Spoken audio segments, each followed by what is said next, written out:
베냐민 지파가 악한 일을 행한 것에 대해서 이스라엘의 12지파가 연합해서 40만 명을 이끌고 이 베냐민 지파를 치러 왔죠.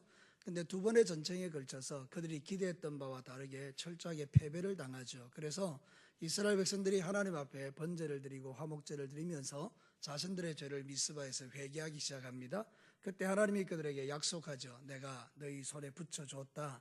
그래서 이제 오늘 이 본문의 내용은 이제 베냐민 지파와 3차 전쟁을 하는데 결국은 베냐민 지파 2만 5천 명이 거기서 몰살을 당하고 겨우 600명이 림몬바위로 도망하는 그런 일들을 기록한 말씀입니다. 전쟁에서 승리했지만 사실 이 전쟁은 비극적 전쟁이죠. 왜냐하면 이스라엘의 12지파 중에 하나인 베냐민 지파가 완전히 쪼가라들었기 때문입니다. 하나님 편에서 볼 때도 안타까운 일이고 또 이스라엘 백성들에 볼 때도 그는 비극적인 이야기죠. 사랑하는 성도 여러분, 우리가 이 마지막 시대를 살아가면서 저와 여러분이 하나님 앞에 영적으로 깨어서 우리의 마지막이 비극이 아니라 우리의 마지막이 하나님 보시기에 아름다운 결실로 아름다운 열매로 마무리되기를 주님의 이름으로 축복합니다. 자, 오늘 성경 말씀을 통해서 비극적 전쟁을 통해서 하나님이 우리에게 주시는 몇 가지 메시지를 주목해 볼 필요가 있는데요. 첫 번째로 이것입니다. 하나님의 약속의 신실한 성취를 우리에게 보여주는 것입니다. 지난주에 말씀드린 그대로 하나님께서 약속하셨죠. 이제 올라가라. 내가 네 손에 그 베냐민 지파를 붙여주리라. 그래서 하나님의 약속대로 이들이 이제 올라가게 되었습니다. 그리고 결국 이 전쟁에서 승리하게 되죠. 하나님이 약속하지 않은 것에 대해서는 일이 이루어지지 않지만 하나님이 저와 여러분에게 약속한 것이 있다면 하나님은 반드시 그 약속을 이루어 주실 줄로 믿습니다. 하나님이 우리를 향해서 하신 가장 큰 약속은 구원의 약속입니다. 저와 여러분이 예수 그리스도를 믿으면 죄사함 받고 영원한 하나님의 자녀가 되는 이 약속은 지금도 우리에게 유효한 줄로 믿습니다. 사랑하는 성도는 그래서 이 약속 때문에 우리가 지금 이 길을 걸어가고 있는 것입니다. 하나님의 약속을 우리가 믿을 수 없다 그러면 내 구원이 희미할 텐데 하나님이 분명히 약속하셨기 때문에 내 구원이 분명한 것입니다.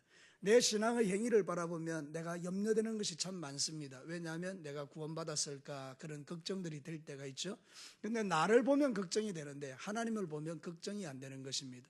그래서 여러분들이 혹시나 신앙생활 하다가 여러분 자신이 믿음이 흔들리거나 연약해질 때 다른 것 보지 말고 눈을 들어서 약속에 신실하신 하나님을 볼 수 있게 되기를 축복합니다. 여러분, 하나님은 우리 성도들의 모든 넘어지고 자빠지는 가운데서도 여러분을 일으켜주기를 기뻐하세요. 잠언 24장 16절에 보면 기가 막힌 말씀이 있죠. 우리 같이 한번 읽어볼까요? 시작.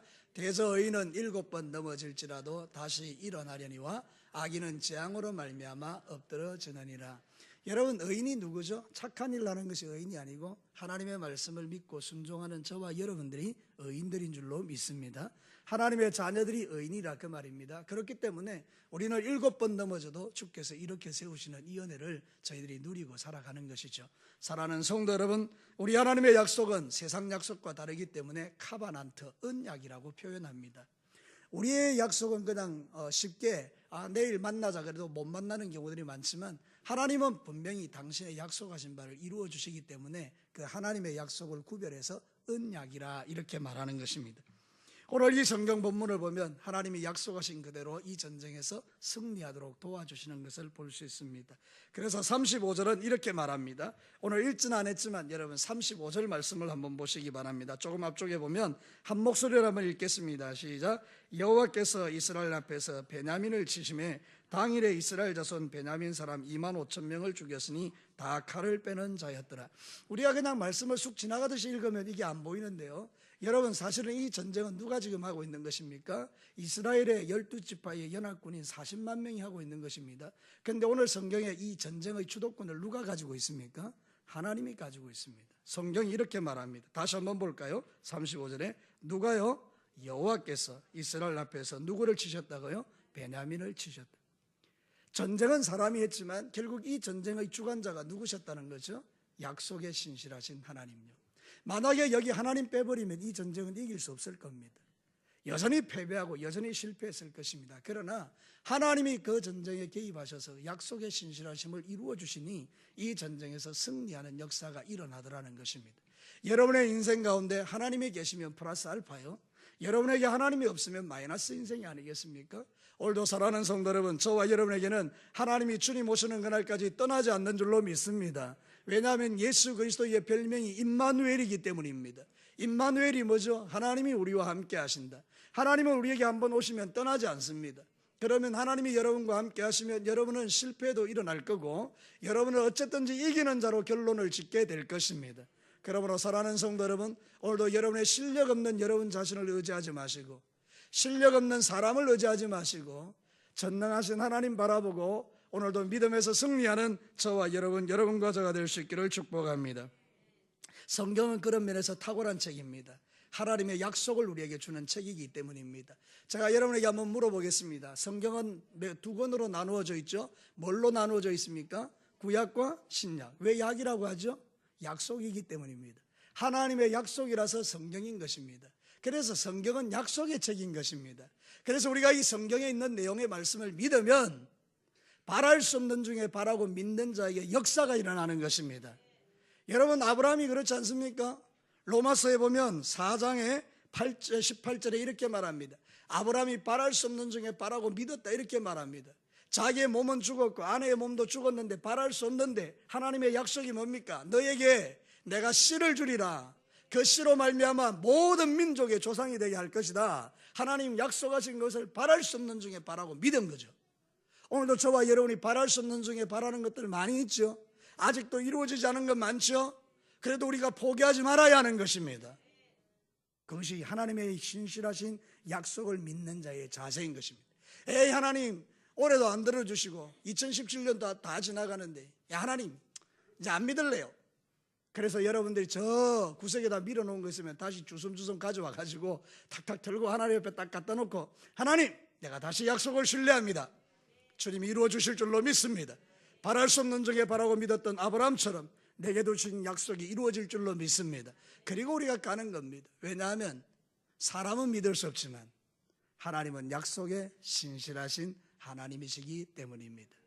오늘 혹시 여러분들 이 수요 예배에 오셔서 이 말씀이 여러분의 마음에 도전이 되거든 마음의 믿음으로 탁 붙들고 주님 앞에 기도하셔서 그 약속이 성취되는 기쁨을 여러분 누리시게 되기를 바랍니다.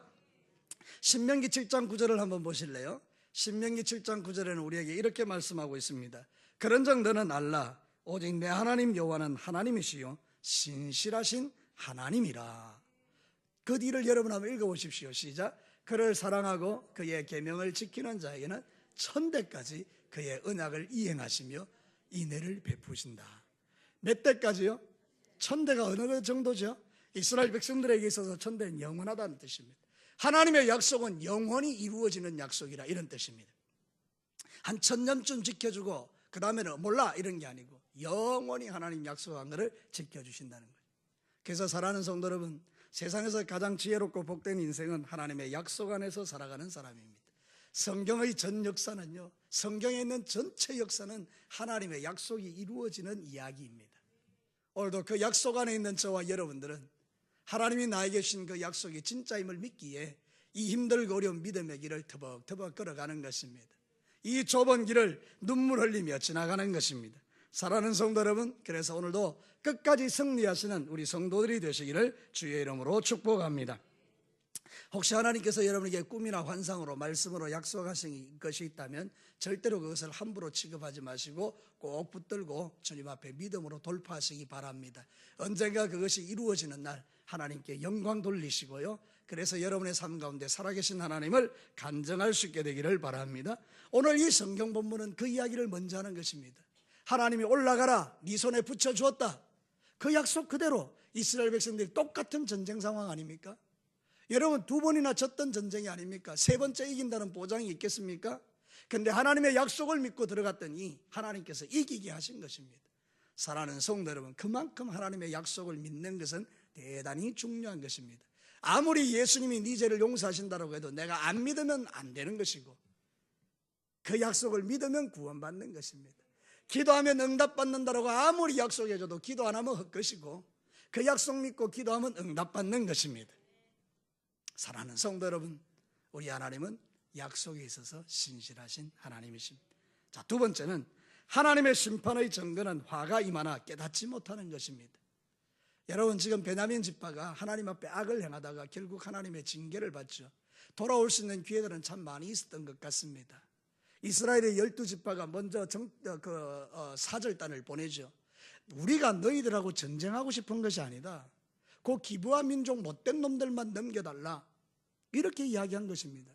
그러면 여러분 어떻게 선택하면 되는 것입니까? 베냐민 지파가 그 못된 기브아의 사람들을 그대로 묶어가지고 이스라엘 백성들에게 넘겨주면 그들을 죽이고 처단하면 이 전쟁은 없는 전쟁입니다. 근데 베냐민 지파가요 거역하는 것입니다. 아니 뭐 그쯤 가지고 그래 이 정도입니다. 그들의 마음이 워낙 오염되고 악하기 때문에 죄악에 둔감한 것입니다. 그래서 아니 뭐 그 여자 하나 그랬다고 해서 뭘 이 전쟁까지 일으켜? 너희들이 나를 무시하는 거 아니야? 우리 지파를 무시하는 거 아니야? 한번 붙어볼까? 이러고 지금 이제 붙는 거 아닙니까? 사랑하는 성도 여러분, 사람이 마음이 강팍해지면 끝까지 가는 것입니다. 성경의 증거가 그렇습니다. 바로왕 있잖아요. 그 마음이 강팍하니 열장을 다 받을 때까지 그 온몸으로 그 백성과 함께 이 재앙을 다 받지 않습니까? 사랑하는 성도는 사울왕은 어떻습니까? 돌아올 수 있는 기회들이 많이 있었지만 사울왕은 하나님 앞에 자기 중심적으로 살다가 결국은 끝까지 가는 것입니다. 가룟 유다는 어떻습니까? 예수님을 팔 생각을 집어넣을 때 중간쯤에 돌아오면 예수님이 이 사람이 나를 팔 사람이라고 주님 지정해 줄 때에 두 무릎을 탁 꿇고 하나님 내가 잘못했습니다. 예수님 잘못했습니다. 어떻게 알았습니까? 제가 잘못했습니다. 이러면 될 거를 그냥 밖으로 나가서 예수님 팔아버리는 끝까지 가는 거죠. 하나님의 심판의 증거가 뭔가 하면 깨닫지 못하는 것입니다. 이게 비극이라는 거죠. 베냐민 지파가 지금 깨닫지 못해서 이 길을 가는 것입니다. 그래서 성경은 이렇게 말합니다. 화가 그들에게 미쳤다. 여러분 34절 한번 보실래요? 34절 말씀 한번 보겠습니다. 온 이스라엘 사람 중에 택한 사람 10,000명이 기브아의 이름에 치매 싸움이 치열하나 베냐민 사람은 뭐가요? 화가 자기에게 미친 걸 알았다 몰랐다요? 몰랐어요. 41절 말씀 한번 보세요. 41절에 보면 이제 드디어 이제 알게 됩니다. 이미 이제 끝난 것이죠. 41절을 한 목소리로 한번 읽겠습니다. 시작. 이스라엘 사람들은 돌아서는지라 베냐민 사람들이 화가 자기들에게 미친 것을 보고 심히 놀랐다. 여러분 처음에는 몰랐어요. 자기들이 계속 이기는 줄 알았어요. 이스라엘 백성들이 와서요 숨어 있다가 몇 명이 가가지고 전쟁에서 지는 척해서 한 30명 죽으니까 베냐민 지파 이번에도 우리가 승리하는 거라고 온 성을 비우고 다 나왔단 말이죠. 그러니까 나온 이후에는 이스라엘 백성들이 매복하고 있다가 일어나서 그냥 포위 공격을 해버리니까 이 사람들이 이제 다 거기서 죽게 된 것이죠. 화가 미친 줄 모르고 있다가 이제 드디어 알게 된 것입니다. 그러나 이때 하는 유명한 말이 있습니다. 때는 너저리, 때는 너저리. 어리석은 사람들은요 재앙을 온몸으로 다 받는 겁니다. 사랑하는 성도 여러분, 지혜로운 사람은요 처음에 딱 그런 일들이 올 때 조짐을 깨닫고 하나님 앞에 무릎을 꿇는 것입니다. 깨닫는 것이 하나님의 은혜입니다. 그래서 성경에는요 존귀에 취했는데 깨닫지 못하면 짐승이라고 말합니다. 시편 49편 20절에 보면 이렇게 말합니다. 존귀에 취하나 깨닫지 못하는 사람은 멸망하는 짐승 같도다. 참 어리석죠. 끝까지 가는 사람 어리석죠. 저와 여러분의 평생에 끝까지 가지 않게 되기를 축복합니다. 중간에 멈추셔야 하는 것입니다. 하나님께서 성령으로 감동하실 때 안 가야 하는 것입니다. 근데 어떤 사람은 끝까지 가다가 진노를 당하는 것입니다. 생각해보면 자신의 죄를 깨닫고 하나님 앞에 회개할 수 있는 것은 은혜입니다. 여러분 노아 시대의 백성들이요 죄악이 관영해서 다 멸망받잖아요. 그런데 성경에 기가 막힌 이야기가 있습니다. 창세기 6장에 보면 노아는 하나님께 은혜를 입었더라. 다시요. 노아는 하나님께 은혜를 입었더라. 모든 사람이 전부 다 죄악이 가득해가지고 전부 먹고 마시고 취하고 시집가고 장가가고 육신적인 쾌락에 들떠있는 그 시대에 하나님이 눈 뜨고 볼 수 없어서 이제 심판을 해야 되는 그 시점에 노아는 하나님의 은혜를 입었더라. 이 마지막 시대에 사람들은 죄 짓는 거 두려워하지 않습니다. 자랑거리로 여기고 살죠. 그런데 여러분 이 시대에 정말 하나님의 은혜를 입은 자는 누구입니까? 자신의 죄를 깨닫고 하나님 앞에 회개할 수 있는 사람들입니다. 여러분에게 그런 하나님의 은혜가 있는 줄로 믿습니다. 여러분 마음을 강팍하게 가져가지 않게 되기를 바랍니다. 마음의 선뿌리를 방치하지 않게 되기를 바라요. 여러분 안에 있는 원망과 미움과 시기와 질투와 분노와 오래된 감정의 그런 찌꺼기들을 여전히 내 안에 가지고 살아가는 것처럼 비극적인 일은 없습니다. 그것이 하나님으로부터 오는 모든 좋은 것을 가로막기 때문입니다. 그거 다 죄잖아요. 성경이 뭐라고 말합니까? 우리 안에 죄악이 있으면 하나님의 모든 좋은 것이 못 온다고 했잖아요. 근데 우리가 어리석으니까, 깨닫지 못하니까, 하나님의 은혜가 떨어지니까 그게 죄인 줄 모르기 때문에 자연적으로 내 감정인 줄 알고 원수 마귀에게 속아서 그 감정을 끌고 가다가 아차 하는 순간은, 아까 뭐라 했죠? 때는, 좀 크게 해봐요. 때는 늦어요. 이미 다 두드려 맞고 이미 다 깨지고 이미 다 부서지고 좀 늦은 것이죠. 저와 여러분은 그렇게 되지 않기를 축복합니다. 하나님께서 나에게 깨닫게 할 때 적시로 주님 앞에 돌아오는 겁니다. 저는 성경을 볼 때마다요, 참 놀라운 말씀이 뭔가 하면 탕자의 이야기예요. 여러분, 탕자가 돈 다 잃어버리고 나서 이제 남의 집에서 그런 이제 비참한 삶을 사다가 번쩍하는 순간이 있었거든요. 여러분, 이게 참 중요해요. 하나님의 말씀을 듣다가도 번쩍하는 순간이 있거든요.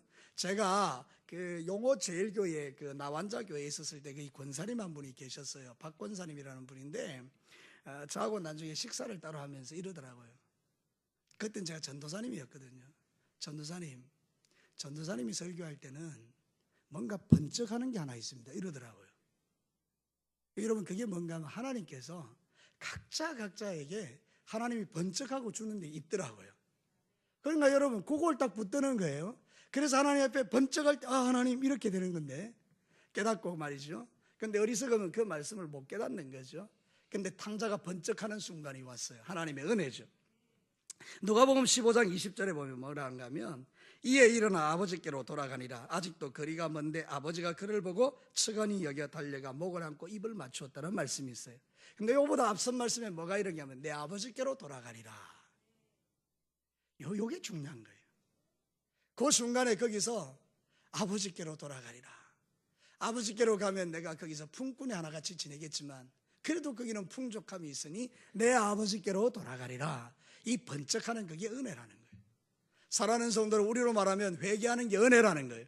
하나님께서 죄를 깨닫게 하실 때에 아하, 내가 죄인이구나 하고 주님 앞에 무릎을 탁 꿇고 하나님 잘못했습니다라고 말할 수 있는 그 사람이 복 있는 사람이라는 거예요. 근데 여러분, 하나님의 심판의 증거가 뭡니까? 화가 임해서나 깨닫지 못하는 거예요. 저는 목회를 하면서 그런 분들을 많이 봤어요. 정말로 끝까지 가는 거예요. 아무리 이야기해줘도 안 듣는 거예요. 아무리 말씀해줘도요, 길을 닫는 거예요. 아무리 말씀해줘도 더 악한 거예요. 더 악한. 그거는 방법이 없어요. 그런데 여러분, 어떤 사람들은 즉시로 깨달아요. 하나님 맞습니다. 그 말씀이 진리입니다. 내가 잘못했습니다. 그리고 주님 앞에 돌아오는 그 사람들은요, 회복이 빠르더라고요. 오늘 이 성경 본문의 베냐민 지파는 결국 망하고 600명만 남잖아요. 이 왜 이런 비극적인 삶을 살아갑니까? 우리는 결코 그렇게 살 자들이 아닌 것을 기억하고 하나님께서 내 심령 속에 번쩍할 때에 하나님 잘못했습니다 하고 주님 앞에 회개하는 저와 여러분이 될 수 있기를 주의 이름으로 축복합니다.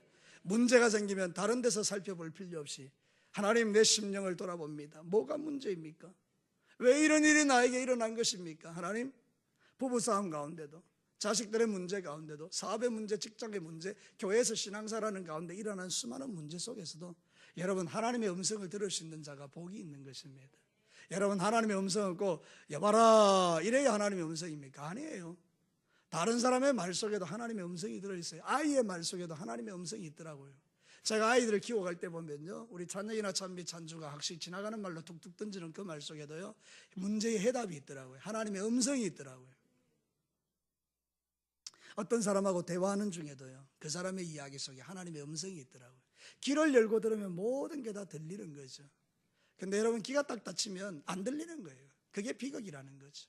오늘 이 하나님의 말씀이 여러분의 귀에는 들려지게 되기를 축복합니다. 하나님이 선명하게 말씀하는 게 있습니다. 나의 심판의 증거는 네가 화가 미쳤는데도 깨닫지 못하는 거다. 하나님이 나에게 선명하게 들려주는 메시지는 네가 깨닫는 게 내 은혜 아래 있는 것이라고 지금 말씀하는 거예요. 만약 이 말씀이 깨달아지고 있다면 여러분들은 복된 자들입니다. 여러분의 평생에 하나님 앞에서 영적으로 예민한 자가 되셔서 주의 음성 들려줄 때마다 회개할 수 있는 영성, 그 영성을 결코 놓치지 마시기를 바랍니다. 우리는 맨날 하나님의 음성을 들을 때에 내 기도한 거 이루어지는 그런 음성 들으려고 할 때도 많지만 진짜 여러분이 들어야 될 음성은 뭔가 하면요, 우리 안에 있는 죄를 발견하고 회개하기를 원하시는 아버지의 마음이에요. 절대로 하나님은 저와 여러분들을 멸망으로 인도하실 분이 아니고 우리를 저 영원한 천국으로 데려가실 분이기 때문에 날마다 말씀을 묵상하면서 하나님 앞에 온전히 서셔서 영적으로 예민한 자가 되셔서 아주 작은 것 속에서도 하나님의 음성을 들을 수 있는 그런 지혜가 저와 여러분에게 있게 되기를 축복합니다. 마라톤 하는 사람들 있잖아요. 달리기 할 때 그 사람들이 제일 힘든 게 뭔지 아십니까? 마라톤 하는 사람이 제일 힘든 게요, 숨찬 게 아니래요. 마라톤 하는 사람이 제일 힘든 게 뭔가 하면 신발에 모래 있잖아요. 그 조그만한 게 신발 속에 있는 그게 제일 힘들대요. 왜냐하면 뛸 때마다 그게 발을 아프게 하니까 제일 힘들다는 거예요. 별것 아닌 것처럼 보이는 모래알갱이 하나가 그 마라톤 하는 인생에게 있어서는 엄청나게 아픈 것이 되는데, 사랑하는 성도 여러분, 저와 여러분도 인생의 삶을 살면 마라톤을 하는데 그 작은 것 하나를 느낄 수 있다면 여러분은 정말 이 마라톤을 잘 달려갈 수 있을 것입니다. 그러나 깨닫지 못하면 계속 고통 가운데 있는 것이죠. 오늘도 사랑하는 성도 여러분, 저와 여러분의 인생 가운데 하나님이 던지는 메시지를 귀담아 잘 들으시고 여러분의 인생 가운데 철저한 회개를 통하여 하나님의 축복이 닫히지 않고 여러분에게 활짝 열려있는 그 믿음의 길을 살아가시기를 주님의 이름으로 축복합니다. 마지막 세 번째입니다. 남겨놓으신 하나님의 은혜가 있습니다. 여러분, 오늘 성경 본문 한번 보도록 하겠습니다. 47절 한번 볼까요? 47절 우리 다 같이 한번 읽겠습니다. 시작. 베냐민 사람 600명이 돌이켜 광야로 도망하여 림몬바에 이르러 거기에 넉 달 동안을 지냈더라. 원래 베냐민 지파가요 26,700명이 있었습니다. 오늘 25,000명이 죽죠. 앞에 전쟁에서 아마 1,000명 정도가 죽은 것 같습니다.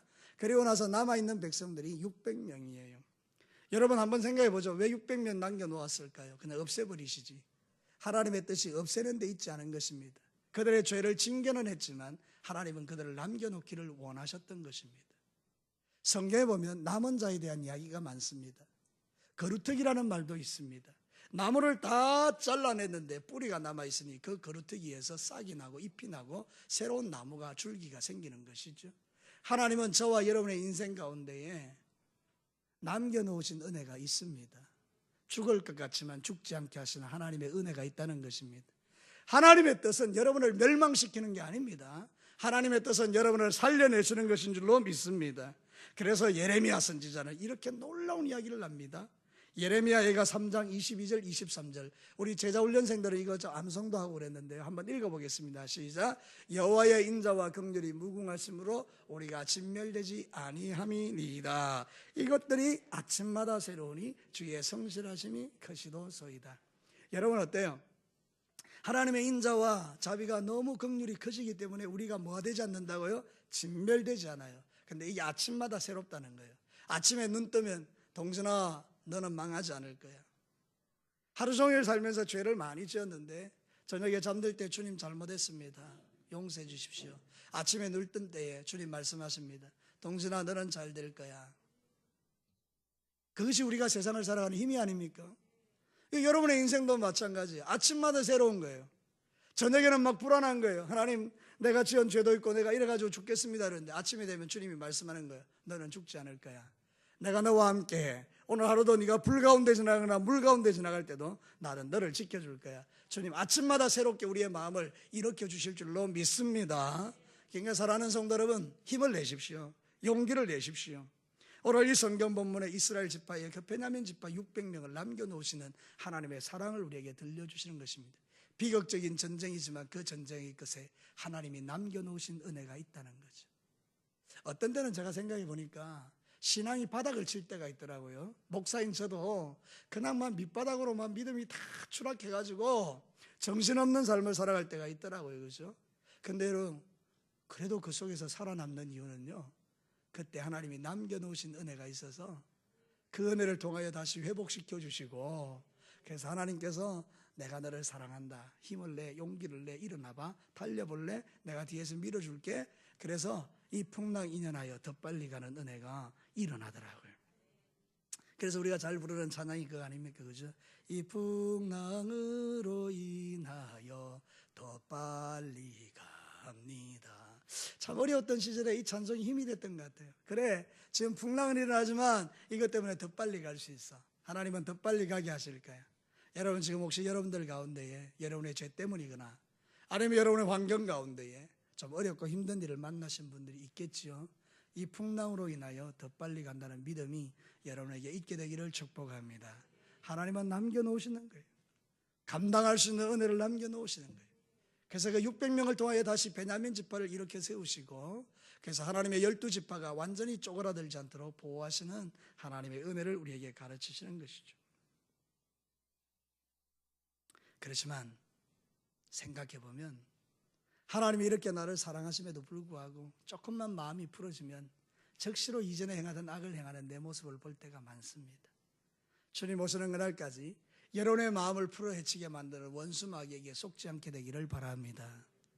사단이 유혹할 때마다 마음을 굳게 세우고, 나는 이 축복을 빼앗기지 않을 거야, 나는 이 은혜를 놓치지 않을 거야, 나는 이것 때문에 망하지 않을 거야, 내가 이것 때문에 사람을 미워하지 않을 거야, 내가 이것 때문에 하나님이 주신 약속을 빼앗기지 않을 거야, 그런 믿음을 가지고 주님 앞에 나가시는 거예요. 나는 이것 때문에 내 신앙의 열정을 빼앗기지는 않을 거야. 사랑하는 성도 여러분, 연초에 가졌던 그 생각들 연말에 와보니 희미하고 없는 것 같이 보일지라도 다시 여러분의 마음을 일으키시면 이 해가 가기 전에 하나님께서 여러분에게 놀라운 일도 일으키실 줄로 믿습니다. 하루 사이에 세상이 바뀌더라고요. 하루 사이에 내 인생이 바뀌더라고요. 어제까지는 막혔는데 오늘은 풀어지는 역사가 있더라고요. 그게 하나님의 역사지요. 그러니 여러분, 이 하나님의 놀라운 역사를 믿으시고 내년에 잘해야지 그러지 마시고, 남아있는 10일 동안만이라도 주님 앞에 마음을 들여서 충성을 다하시면 그 10일에 여러분에게 어떤 일이 일어날지 어떻게 알 수 있나요? 작은 일에 충성되면 하나님은 큰 것으로 맡기십니다. 끝까지 충성하시기를 축복합니다. 마귀에게 속아서 모든 것 다 빼앗기지 말고요. 그래서 성경에 보면 이 우리의 마음을 흔드는 마귀를 잡으라고 합니다. 아가서 2장 15절 말씀에 보면 이렇게 표현합니다. 우리를 위하여 여우 곧 포도원을 흐는 작은 여우를 잡으라. 우리의 포도원에 꽃이 피었습니다. 포도원에 꽃이 피고 열매 맺을 쯤 되면 이 여우들이 와서 그냥 포도원에 그걸 다 망쳐버리잖아요. 그러니까 작은 여우를 잡아서 포도원에 그 꽃이 피고 열매 맺는 것을 방해하는 그 모든 걸 막으라는 것이죠. 영적으로 깨어있으라는 뜻입니다. 사랑하는 성도 여러분, 지금은 잠든 영혼들이 너무 많은 시대입니다. 다 잠들어서 어찌할 줄을 모릅니다. 저는 성경 읽다가 가장 놀라는 장면이 열처녀 이야기입니다. 거기 보면 이렇게 표현하고 있습니다. 다 졸며 잘새, 신랑이 드디어 오므로 다 졸며 잘새. 그 시대의 영성이 그렇다는 것입니다. 버티고 버팀에도 불구하고 모든 사람이 다 졸며 잘 수밖에 없는 그런 영적인 환경의 날이 마지막 시대라는 것입니다. 그래도 지혜로운 다섯 처녀는 그 가운데서도 등을 준비하고 하나님 앞에 깨어서 신랑을 맞이할 수 있는 그 믿음을 가진 자들이 하나님을 만나는 자들이라고 성경이 말하지 않습니까? 여러분 깨어있게 되기를 축복합니다. 분주한 가운데서 그렇게 하나님 앞에 귀한 것들을 놓치고 살지 마시고 깨어서 주님 만나는 거예요. 오늘 이 성경의 본문을 보면 하나의 비밀 하나 있습니다. 림몬바이요. 남아있는 베냐민 지파 600명이 림몬바이에 숨어서 넉 달 동안 거기에 피신해 있습니다. 이 마지막 시대에 저와 여러분이 피해야 될 바위는 어디입니까? 예수 그리스도십니다. 예수님이 나의 피할 바위십니다.